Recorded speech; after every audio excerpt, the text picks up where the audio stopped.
What's going on, everybody? Welcome back to the channel. Today we are trying to get this E60 done so we can get it out the door, but we're running into some issues. We were messing with the heating stuff yesterday, the heater control valve. It definitely needed replaced because it wasn't working right, but now all of a sudden it seems like the blend door is not moving. So we have like lukewarm heat coming out of the driver's side and like blistering hot heat on the passenger side. So come along, let's see if we can fix this so we can get on the road to head south. So we got the car running. If I select the heat, turn it all the way to cold, you can hear the blend door actually work. Turn it all the way to cool, and it actually has cool air coming out of it. If we turn both sides, see, it still kind of has like lukewarm air coming out of it. I don't know. Turn the air conditioner on.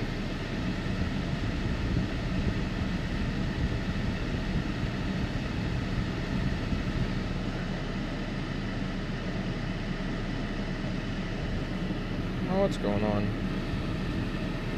The AC ain't doing anything.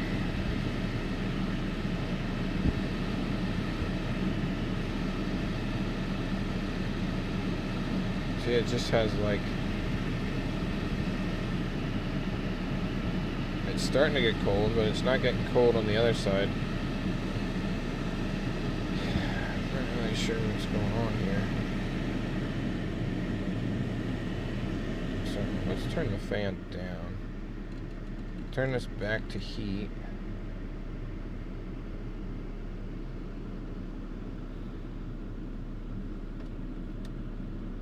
You can hear it switch over from cold to hot.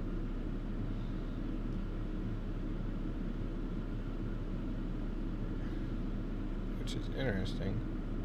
But and the passenger side definitely gets hotter. So no, we got to do some digging. Got to check the diagrams on this to see what's going on, because it should be getting much hotter than it. Like the passenger side's like hot. So I mean, maybe it's because I have turned the defrost off.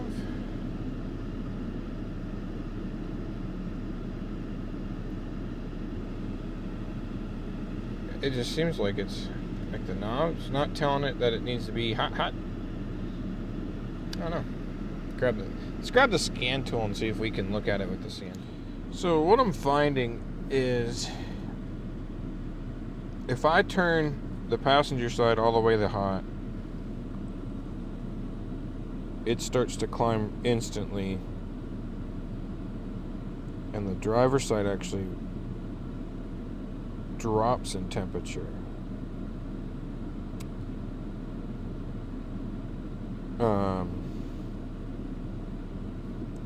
And you can feel the difference, right? So, but if I take and turn back, we'll just put it at 68. Watch the numbers change.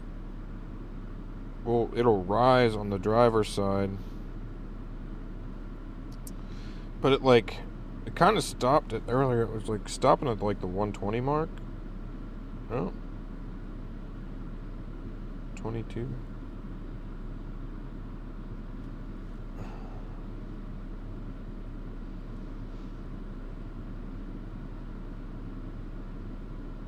I mean, 124 is where we should be operating. Ish, somewhere in that area. 126. So the only thing I could think is it maybe has a stopped up heater core. Whoa. All I did was turn the heat back up on the passenger side.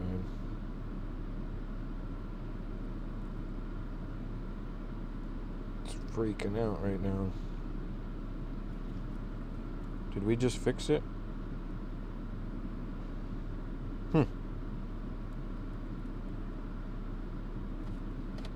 Alright, we'll crank it all the way up, see what happens on both sides. Does the temperature drop on the driver's side? Whew, into the 140s. Yeah, we're still low on temperature. Yep, there it goes. Gonna start going down. Yeah.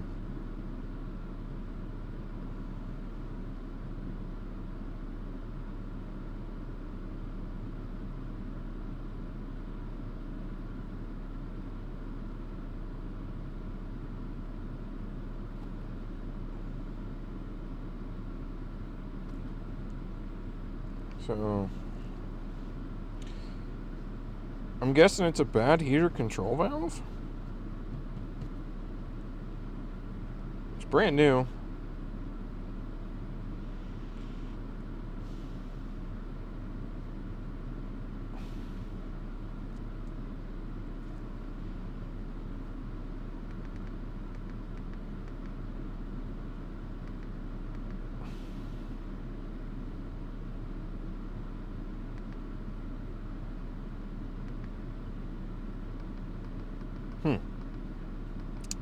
This is quite interesting to see. So it's definitely not getting up to temperature like it should be, but it does have heat. So I don't want to call it fixed, but at the same time, we got to figure out why it's doing that. So it looks like that E60 needs a fogging sensor. I've never replaced one, never had one go bad. But it does seem like that, I mean, there's a code for it, and it might be affecting it. It looks like everything I've read and diagged, it seems like that could be the problem. So I got to try and find one. Probably won't have it today. So that'll go on the back burner until we can get one. But in the meantime, at least it's got better heat. We fixed a coolant leak and didn't have to replace the blower motor. So, but now we're going to hook the truck up, pull the boat out, pull that out, stick it outside, and we're going to pack up and we're going to head south. So come along. All right, so we're on the road, heading south, and probably only going to be a quick trip. Do a little bit of fishing maybe, but it's mainly just a chance to run the boat, shake out the cobwebs, and get it ready for the summer. So I'm excited to head to somewhat warmer weather, but it looks like I'm bringing the cold weather with me. So we'll see what happens. And yeah, so we got a long ride. It's about an 8-hour ride, so we'll do some talking. So we are good. My mic's on. Anyways, so we have made a pit stop in Virginia here. I think we're about 7 miles or so from 95. So still got a little ways out here, but we're going to keep on motoring. And I topped the truck off with fuel and trying to get out of here without hitting anything. Traffic's been all right. We did hit 2 slowdowns in Pennsylvania. Shocker. But it's actually not really a shocker, because a lot of times when I make this drive, I never have, like, in those areas, like the area that it was, I like never ever get stopped up. So it was definitely interesting. But yeah, so we're gonna get on 95 here, and we're gonna keep on trucking. I think we got about 5 hours left, maybe. So I don't know, but yeah, I'll keep you guys posted. got a lot on my mind. So maybe we'll have once we get on 95 here in a little bit, probably bust the phone out. We'll do some talking. All right, guys, we are now in North Carolina. It is raining. That was to be expected. I knew it was going to rain on my way down, just a matter of when or where I would hit it, and it was literally as soon as I hit the North Carolina border. So we still got, I forget. Anyways, oh gosh, turned my radio on by accident. Anyways, we still got a solid, I think, 2.5 hours, 3 hours. What time is it? 2.5 hours. Yeah, so we're gonna get in around 7 o'clock. I gotta stop and pick something up, and then we'll head to a hotel for the night. We'll grab some food. I'm thinking Bojangles. If not Bojangles, maybe we'll head downtown to one of the local restaurants if they're open. So, if you didn't know where I'm heading to Morehead City, North Carolina. Great little town. They call it Fisherman's Paradise. So, I guess it has something to do with like the offshore stuff, like big rocks there, and a lot of charters run out of there. So, excited to take you guys with me, and I'll keep you updated. I did want to ask you guys, do you guys want to see more boat stuff, more car stuff? I know obviously it's basically just a daily vlog of what I'm doing at the time. Right now it's kind of slow because it's winter, but it'll pick up here in a minute, because everybody will start getting their cars out and realizing they need stuff fixed. But I'm actually looking for another riverboat on the cheap, something small, probably like a 20 or 25 horse jet tiller in like the 16-foot range. I don't need anything fast. I just want to be able to get on the river. Basically just a tin can. Because fishing in the Susquehanna, it can get tricky. And the boat that I had before worked just fine. But I think if I had something a little bit smaller, it would actually be better, because I could run it pretty shallow and everything. So if you know anybody who's got one, let me know. Depending on what it is, I'd be interested in it. But because I thought a couple of years ago, I was like, oh man, I think thought about getting a rock proof. Shoo, those things are salty. It's like 65 grand, and without like any of the good stuff on it, just basically like painted. And then I'm gonna go bounce it off of rocks. Like, I don't know. Like, I found it hard to bite that bullet. So, but anyway, so yeah. As far as boats go, that's what I'm looking for.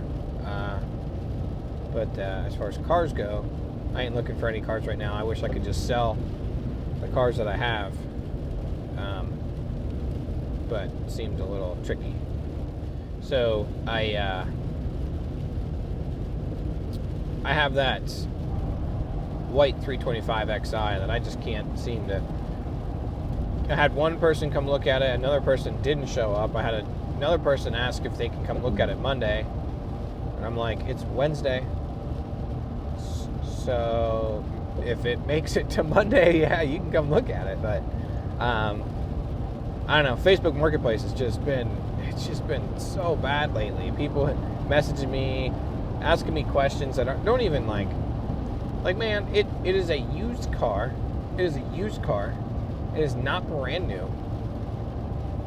Like when I buy a car, there's certain things that I do. I do spark plugs. I do an oil change. I check the coolant to see what like that looks like, and potentially do like the coolant system, right? It's just what you do when you buy a used car. Now, unless somebody has records of doing it. I've had like 5 people ask, oh, when was the water pump done? I'm pretty sure I did it about 40 or 50,000 miles ago for the original owner. I just can't remember. And I don't have record of that because that was prior to me starting my business. I was just doing things. It was working on people's cars at their houses. It was a side hustle that I was doing before I turned it into a business. Which, little backstory on that, I actually didn't want to open an automotive shop. I wanted to do custom fabrication. I went to school for welding. I like building stuff. And problem was, I couldn't get insurance. And you're like, well, how could that be, right? Well, apparently they require the insurance I was trying to go through just to get welding insurance. They wanted me to have record of 3 years working somewhere without any incidences as far as like I messed up or something. And I'm like, yeah, I'm not delaying that now. I already had the shop. We bought the house, which had the shop, and I was like, well, can I open an automotive shop? Because I was already working on some people's cars. And they're like, yeah, like, and then I was like, can I get insurance for that? They're like, yeah. I was like, okay. How much, or not how much, but I was like, can I still like weld exhaust? They're like, yeah, you can weld. You can do some welding. They're like, are you gonna weld hitches? And I was like, I don't understand what that means. Like weld, like make a hitch? Like, no, are you gonna weld hitches? And I was like, yeah, I heard you the first time, but I don't understand your question because it doesn't make any sense. And they're like, the girl that I was talking to couldn't explain it. She didn't understand it either. And I was like, do you mean like make the hitch and then put it on the car? She's like, yeah. I was like, no, I'm not doing that. I'm not making hitches. Like, I'll bolt one on. Like, they make bolt-on hitches. Why would I weld one, right? So smash cut, here we are. I now work on cars and I do welding. So, and I've done my fair share of welding stuff. I did actually, one of my first projects I did was this big, heavy, enclosed trash can bin. And it kept 4 trash cans in it. And the reason being was some friends of ours from church had a place upstate, and they had issues with bears. The bears kept getting in. So they actually asked me to build them like a fortress, basically. So I had built this thing. It had a double lock system on it. So like even if like one latch came undone, the doors still wouldn't open. And like, I mean, it was made out of steel diamond plate. And I think it was like, I don't know. All I know is once it was built, I couldn't move it. And luckily the guy that I built it for, he brought his tractor to move it. Because I wasn't moving it. And I didn't have a tractor at the time. So it was pretty sturdy. Then I built some other things for him. But yeah, welding is like, I don't know. For those who are like that watch this, they know welding's fun. I mean, especially when you can make something. Which is ironic because when I was in high school, I did carpentry and I didn't do welding one bit. I didn't touch a welder till I was 30. No, or well, I lied. Okay, I touched a welder, a crappy, like, it was just a flux core welder when I was like 19. And I don't know that I would call it welding. It was, I stuck metal together. Did it hold? Yeah, it did. But I don't know. For what I know now, though, I didn't know what the heck I was doing then. But anyways, so there's a little bit of story time for you. I figured since I didn't do it yet, we'll do it now.